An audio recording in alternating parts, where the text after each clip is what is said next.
Hello and welcome to the Mum Boss Method. I can't even talk. Welcome to the Mum Boss Method podcast. Wow. More caffeine required, clearly. It's a guest podcast again this week. Loving the guest podcasts. And I've got Zoe with me. Hi, Zoe. Hello, hey. Zoe is another amazing coach that works within the mentoring group that I'm part of, and what she does is amazing. She's got really interesting background and insight, and I just know that you are going to get so much value from this chat, and I'm sure I will as well. Zoe, how are you? We've had a how are you chat when we got on Zoom, but you okay? I'm good. Yeah, it's always that awkward, like, oh, how are you? How are you again? Yeah. How Conversation. are you again? How are you? Yeah, all good. Um, Zoe, why don't you introduce yourself and tell the listener what it is that you do with your two hats? Yeah, so I am a registered nurse and also an online coach. And for the past 9 years, I've worked in women's health within the NHS, and now I work in the charity sector. And I've had various job roles in women's health, right through from working in pregnancy, right through to kind of gynecology cancers. And then alongside that, I coach women to help them escape the world of yo-yo dieting and empower them through like correct information so they're not conned and falling into these kind of false fads that are absolutely everywhere. They are. How did you get into doing that alongside registered nursing?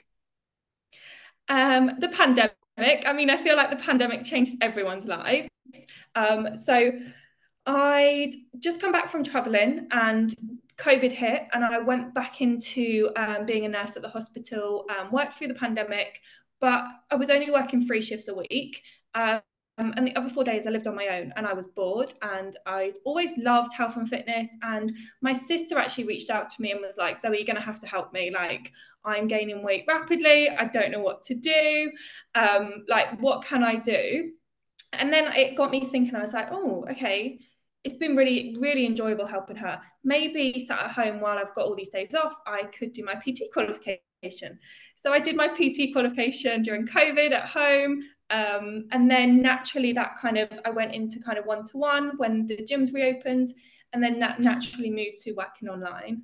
Yeah, amazing. So similar-ish journeys in the pandemic gave me that time to do my qualifications as well. Yeah, definitely Oh, changed good to everyone's see lives.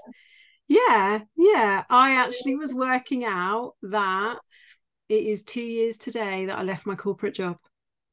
Oh, So wow. my business is Congratulations. thanks. My business is fully 2 years old on its own tomorrow. It's very exciting. Oh, that's Um, exciting. yeah, it is exciting. But one thing just to say, how weird was it doing exams in COVID for PT? That was so weird. Do you know what, as well? I think back actually, I think if you didn't enjoy fitness or health and fitness, like that PT course was literally like, I actually don't really know what I learned just from that PT course. Do you get what I mean? Like Yeah, the fact that they were like, you're now qualified, I was like, okay, yeah. cool. You learn so much more from working with clients, don't you? Absolutely. Yeah, Yeah, very for much so. sure. For sure. Okay, so that's great. So everything you're going to hear today doesn't just come from another coach that I'm speaking to, but actually comes from someone who is a registered nurse and works in healthcare and specializes in women's health. So that's doubly exciting. It's really interesting because when Zoe and I got talking on Instagram, I was sitting at the doctor's waiting for a menopause appointment. And we were talking a little bit about menopause and both of our stances on it. And I was talking about how the majority of my clients are perimenopausal women coming into that stage of their life. And so we had a really open, honest conversation, didn't we, about this is my standpoint, just so you know. I just want to check because not everyone agrees with me. And that was Zoe to me. And I was like, I'm with you. So do you want to tell everyone what you said to me that day? Yeah, so I very much come from the understanding that the menopause, the perimenopause, is a very natural process that if you live for that long as a woman, you will enter. And it's something we have been going through since the day dot. And there is really this big medicalized approach in terms of really jumping on the bandwagon of how can we capitalize on the menopause? What can we tell women they need to do when actually we have the answers, and the basics work for people entering the menopause, the perimenopause. We just need to understand them and how they apply to our lives. Mm. And I think that, like having these conversations, raising awareness, and letting people know they're not alone, and that what they're going through is a very natural process. Yeah. It's very much my stance, and I know that's yours as well. Yeah, for sure. There's a couple of things that I was thinking about in preparation for this. So, and this isn't to call anyone out, No. but a couple of my clients and the women that I work with still call it the change. Yeah. And that's something that I heard my mum and my grand talk about. And I think what that shows me, and I'd be interested in your opinion, is that it's still something that, and periods actually, when women call it my monthlies or aunt Flo's arrived, it's still something that not everyone is comfortable talking about. Yeah, absolutely. And I think it very much goes down to kind of your background, your culture.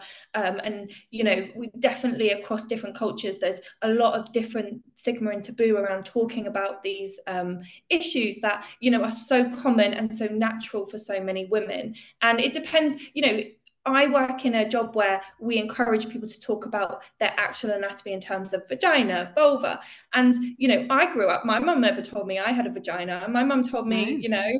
all down there, or your flower garden or something like that. So it even goes right back to those basics and how you speak about your own anatomy, and how and we then transpire that through our generation. So if we've only ever heard of the menopause as the change, it's very common to just carry on using that kind of terminology.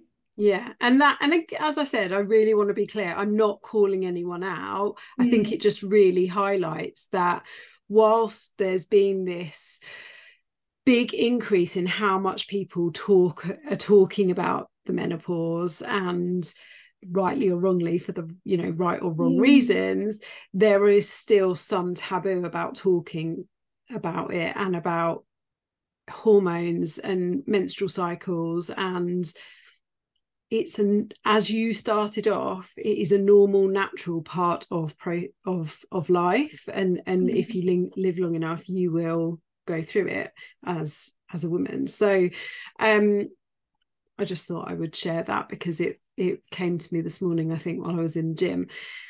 In terms of the things that we have both seen, this capitalization on menopause, what are the most frustrating things that you hear about women thinking they have to do in order to not even just lose weight in Mm. menopause, but just be healthy? What are the things that come to your mind?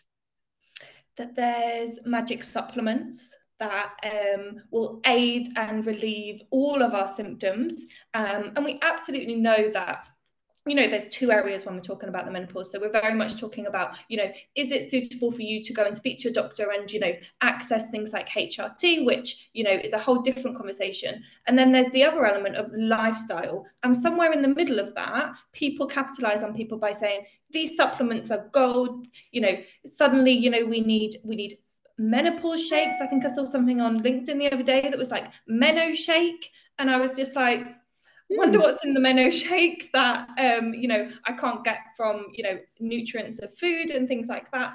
And I think supplements is a really big one.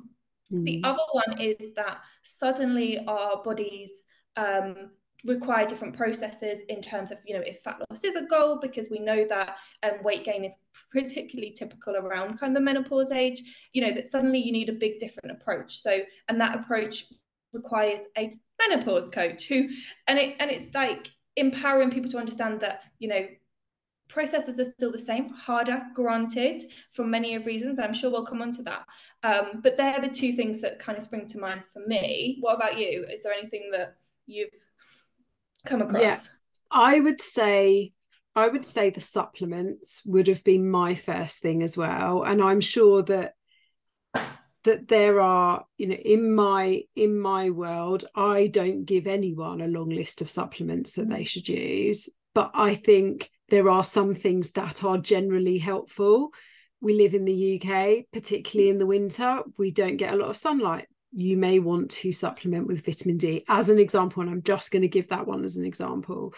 But to then start packaging something up and call it, Menno sup or whatever, and actually, when you look at the back of it, it's a multivitamin that they have whacked a couple of quid on because they can call it a menopause multivitamin. That really annoys me.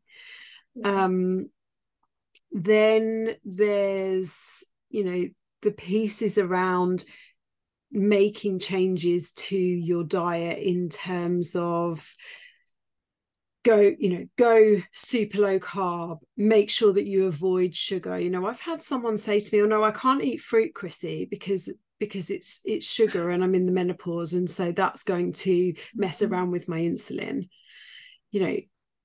No one ever gained weight from eating fruit. Yeah. So particularly that is something that I come up against a lot is, I've heard that I need to be super low carb and I need to avoid fruit, I need to avoid anything with sugar in it, and I need to take these supplements. And I should probably intermittent fast and I don't know, bow down to the moon when it's full, like no, just overcomplicating it when, like you said, we will come on to this is already quite a complicated time of life. Yeah. So you're adding all these extra layers of complication onto it, which is something that we fight against anyway, both of us, whether we're working with menopausal women or not. Yeah, and I think that actually goes back nicely to what you said about the language we use around perimenopause and menopause, because if we've grown up thinking that it's called the change, surely that then correlates to how we proceed in our everyday lifestyle. Surely we need a change then. But actually, that terminology is not helping, because we don't need a change. Yes, we might need more support, but we don't need a radical change to bring about feeling great at that time of life. For sure. And so let's move on to that piece around, why is it more difficult to lose weight during this time? And I made a reel about this yesterday.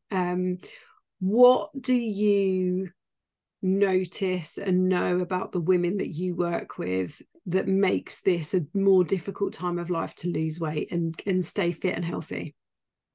Yeah, so I think it depends person to person, depending on what symptoms they're having from perimenopause. And it's very much in that, I don't know about you, but it's very much in that perimenopause stage that people struggle the most. And often with that comes a range of different symptoms, and as individual women will experience them completely differently. We might experience them mildly, we might experience them on the more extreme end. So it completely depends what that person is struggling with. Typically, for me, it's around sleep.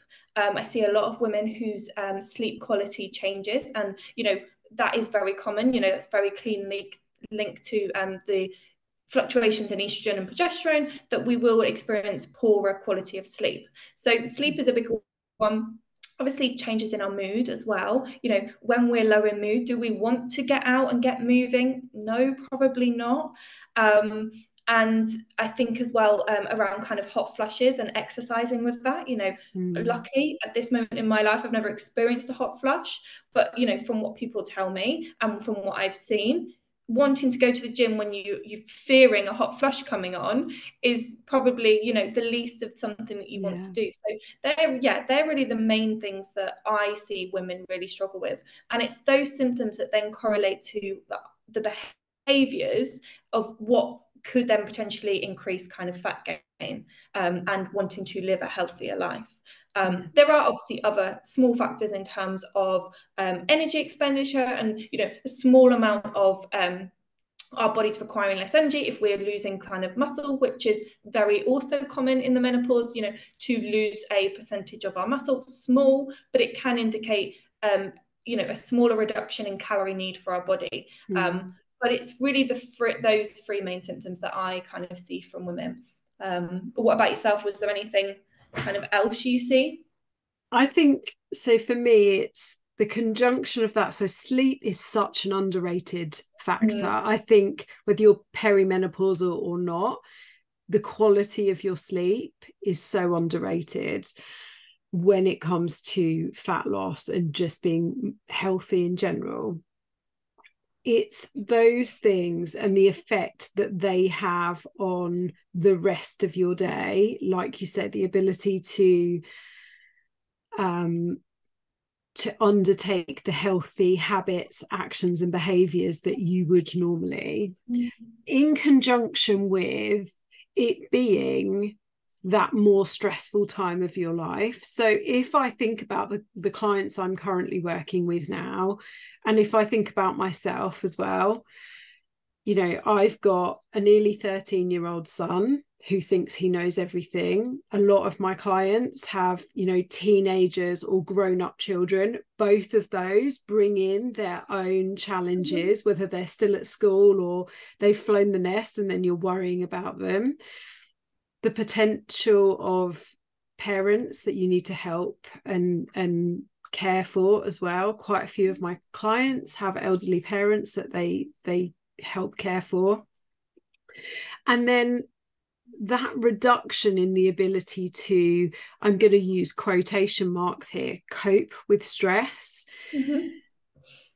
And that's often because of the lack of sleep and the fluctuating mood. If you are feeling low or you're feeling a bit anxious because your hormones are fluctuating, and then some stress comes in because one of the kids is misbehaving at school or one of the parents isn't well, that just creates so much overwhelm. And as women, and particularly for me, most of my clients are mums, we're not always very good at putting ourselves at the top of the list. So when you've got all these other things going on, the most common phrase I hear is, I'm about 5th, 6th, or 7th on the list when all of this stuff is going on, because I can't physically spit in this many plates.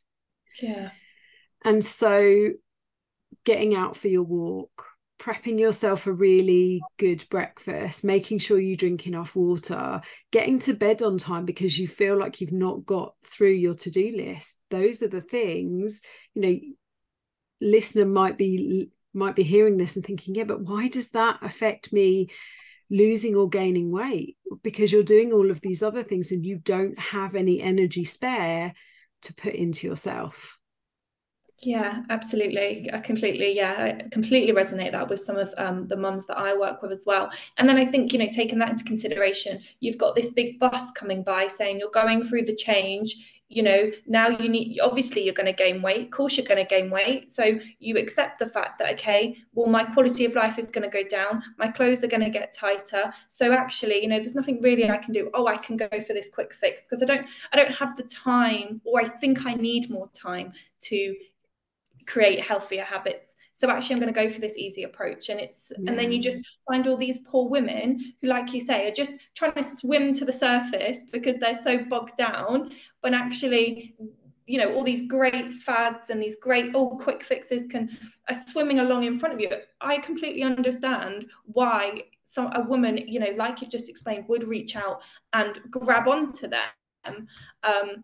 And I think that's very much why we sit in this space, because, you know, we want to try and stop those women at that point and just help them understand that actually there are other ways, and there are simple ways of, okay, how can you prioritize yourself? How can you make sure that, you know, sleep is, you know, on your agenda at some point in your day? And you know, so yeah, it really is a really difficult situation. And then I always think about this lady that I coached who had taken time out of her career to have 3 children, and then she's gone back into her career. She's climbed the ladder, and she sits on a board of trustees with 6 or 7 other men, and now she's going through the perimenopause, and, you know, she's getting all these symptoms. She's only just got her career back, and now she's having to fight in a room of men who aren't going through these experiences.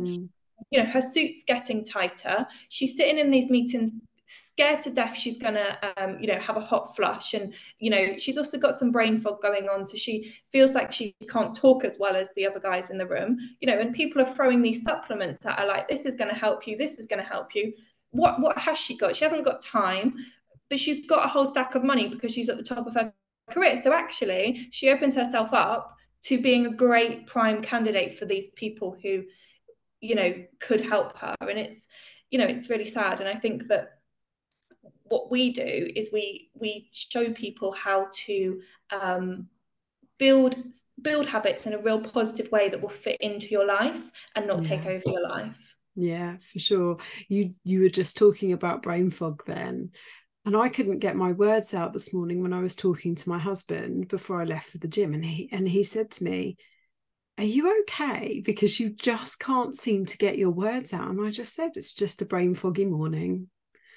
And even starting this podcast, I don't edit much of the podcast at all, so I'll leave that in. It's clearly just a brain foggy day, and that is, you know, I'm glad I wasn't going through this when I was in my corporate job, because that would have been really, really worrying. So yeah, I absolutely empathize with everyone that goes through this. So I guess that leads us really nicely on to, what are your practical top tips for someone? What can they do without these silly fads, expensive supplements, waste of time, money? What would you say? Yeah, so one of the biggest things that I like to do with clients is 2 things really. Is, so the latest research tells us that the most important thing that is non-controversial when going through the perimenopause or menopause is exercise. And there is no doubt in any of the research that this is golden. So it's not about me saying, okay, well, exercise is super important. We don't want to lose your muscle mass, so you need to get to the gym and resistance train 4 or 5 times a week, because, like you just said, these women are extremely busy, stressful. So compared with that, once I, you know, help educate a woman why that's super important, it's okay, well, let's have a look at your diary. What does that actually look like? When can we fit in, you know, could we fit in a 10-minute home workout? Could we fit in, you know, is there a gym near your work that we could go and do a 20-minute workout and you can be back at your desk, you know, within the hour? When can we fit exercise into your day? And then, what do you enjoy about exercise? Have you ever got that? Because it is very, and I think I've been corrected a few times by a few people on this, which I'm happy to hear, is that I love exercise. I've loved exercise. I've loved PE my whole life. So for me, for someone to say I hate exercise, you know, it's something that I've had to really work on and trying to sympathize with people. So it's like, what do you enjoy from exercise? Have you experienced what it feels like to get those endorphins? Like, how do you enjoy moving your body? So finding all those things out to do with exercise, I think, is super important for a woman. And then moving on to, okay, what does your diet look like?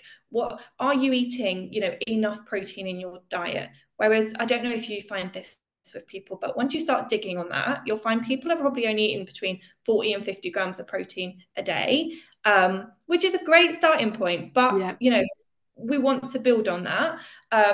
So exercise, prioritizing protein in each meal is something I'm really big on. Teaching people how to build meals around a protein source. So they're the two biggest things in terms of lifestyle that I focus on. And then aside from that, like I like to just understand and listen of what actually are you suffering with, and in terms of the symptoms, is there anything from a lifestyle point of view that I can recommend that we do? Or do you actually just need to go and have a conversation with your doctor and discuss your HRT? Because, you know, there's over 100 different types of HRT. You know, we shouldn't just accept that, you know, it's not worked for me. There's multiple things that we can, you know, a doctor can try. So it's empowering people to go and have that conversation. Yeah. And I'm noticing, just on that last point, less of this resistance about talking to your GP about HRT compared to even a couple of years ago. And I think Davina probably has a huge part to play in that. Not forgetting that even if you think you might not be able to take it. So I use this as an example in terms of breast cancer risks. So there are still some combinations of HRT that you can take even if there's breast cancer in your family, and it can be monitored, and they may ask you to stop it at a certain, you know, after you've been on it for a certain point. It is always worth a conversation. And actually, one of my former clients, after working with me, went to have a conversation about HRT with her doctor. They insisted on a mammogram before she went and onto the HRT, and they found a tumor.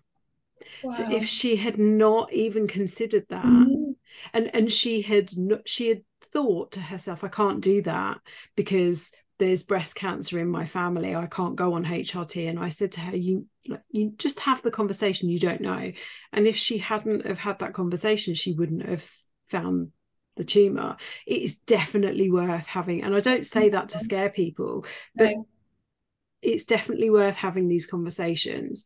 Yeah, definitely. One thing I would just say on that is that if you are unsure and you think that maybe you are entitled to a HRT and you could qualify for it, the NICE guidelines on how HRT is prescribed is not just open to doctors, it is open to anyone and everyone. So if you think and you want to empower your knowledge, and you know, go on the NICE guidelines, look up HRT, take that to your GP appointment and say, this is what the NICE guidelines are saying, this is what you're prescribing it against. Do you think I qualify for this? Do you think this would work for me? And actually, as a healthcare professional, I can have a much better conversation with someone on that level. It's, you know, and I know plenty of doctors who would welcome that conversation. So that's just to kind of help empower people a little bit on that kind of point.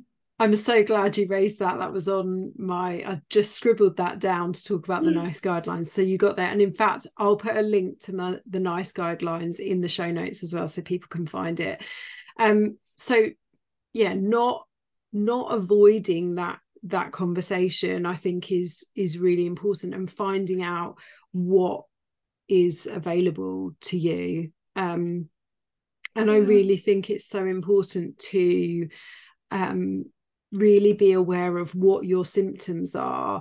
And I don't know whether you do this, I like to ask my clients to keep a bit of a symptom diary. So, you know, what are you finding, and what makes that worse or better? So personally, I don't suffer with hot flushes. I suffered before HRT with night sweats.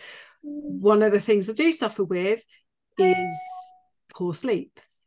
I notice that's worse if I drink alcohol. Yeah. So it gives, what that does, that knowledge empowers you. I love that word, empowers you to make those decisions about, actually, I know this is going, you know, it helps me to make the decision. I know this is going to make my sleep even worse. So it helps me to decide whether or not I'm going to do it. Yeah, but I think that's an incredible point. I think that comes full circle. So I'm 31, and I know if I've had one too many drinks, I'm also going to suffer with really poor sleep quality. And it has, you know, probably, you know, for some people going through the perimenopause might be exacerbated. But I think if, you know, people understand this, you know, in their 20s and 30s, when you enter kind of the perimenopause, you're armed with this knowledge. And it's not just about, you know, I'm very much about not people understanding it before they reach that point, and Yeah. you know, understanding that, you know, we should all know this information. And you know, like you say, it helps you make those choices. And sometimes, and I think people think that we want people to be robots, sometimes you might decide, actually, I'm going to have those glasses of wine. The poor quality sleep is absolutely fine, because, you know, it's one night in, you know, a couple of weeks. And I think that that's super important, that, you know, we're adults, we can make adult choices. And as long as it's not reflecting, you know, on our lifestyle, so it's not impacting us too much, we can still make the choices that we want to make. We just Yeah. need to try and make less of them. Yeah. And Sure. I think, yeah, balance. Yeah, absolutely. And I think as well, just following on from that, you know, one of the bits of the conversation that we had on Instagram was that the things that we talk about doing, the movement, however that looks, we both like lifting weights, so that's, you know, that's part of our routine. Not everyone does, not everyone's tried it, but the movement, you know, your fruit and veg, your water, your sleep, you know, your steps, all of those things, they are the habits you need to undertake for a healthy life, perimenopausal or not. So if you're listening to this and you're thinking, oh, I'm years away from that, I'm not experiencing any of this, actually, these are just the habits that we, as the professionals in our capacity, we want everyone to do, because we want you to be healthy and independent and happy and fit for as long as possible, so that you can do all the things you want to do with your friends and your family and all of that for as long as possible. So the sooner you start with these habits, then as you get into perimenopause and you start to experience, you know, differences in how you're feeling and how you're responding, you know, like the alcohol thing, alcohol has always affected my sleep. It is so much worse now I'm perimenopausal. Then you're setting yourself up for a potentially better journey. Yeah, absolutely. Yeah, I think that that's a really great message to kind of, for people to understand. And it's not that we're taken away from the fact that, you know, life, like we've said, does become a little bit more difficult for women as they enter perimenopause. And you know, nobody wants to go on and on with the symptoms that come with the perimenopause every day. But, you know, understanding a healthy, happy lifestyle can really aid you as you enter that. And I think one of the things that I've definitely had conversations with people is, it's great that lots of people are talking about this, and, you know, there is a lot more awareness. However, some people can become fearful of the perimenopause because the amount of conversation that is happening. And, you know, hopefully this kind of conversation can normalize that for some people. And, you know, if you're going in armed with already knowing how to take care of your health, I truly believe that you do stand a better chance of, you know, not surviving. It's not like you're surviving, but it's, you know, making your life feel a little bit easier at that moment in time. Yeah, and enjoying it. Yeah. Enjoying Yeah, it. I was actually speaking to my mother-in-law yesterday, because I said we were going to have this conversation about menopause, and she actually used, oh yeah, when I went through the change. And I was like, yeah.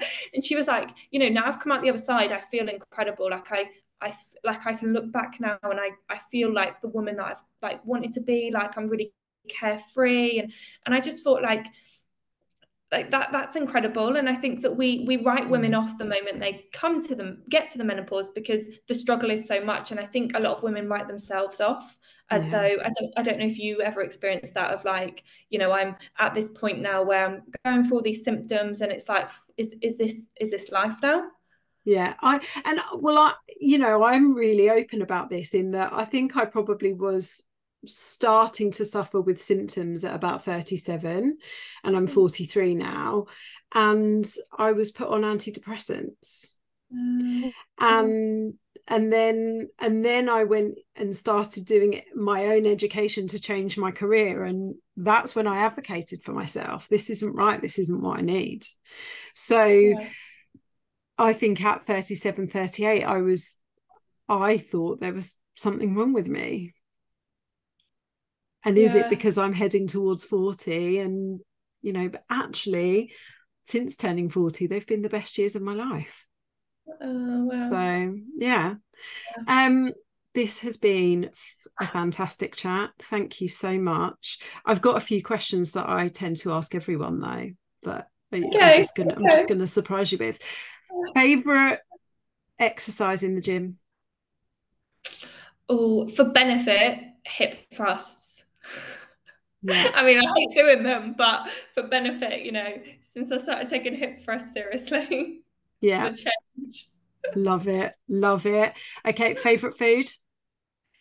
Oh, either a really good pasta dish Mm. or like a McDonald's McMuffin. Oh, really? Okay, but the pasta dish, would it be a creamy sauce or a tomato sauce? Oh, creamy. Okay, good. Okay, Creamy just with like lots of cheese. I'm just nosy. I like to know. That's it. This has been awesome. Where can people find you? They can find me at Zoe Lapwood Coaching.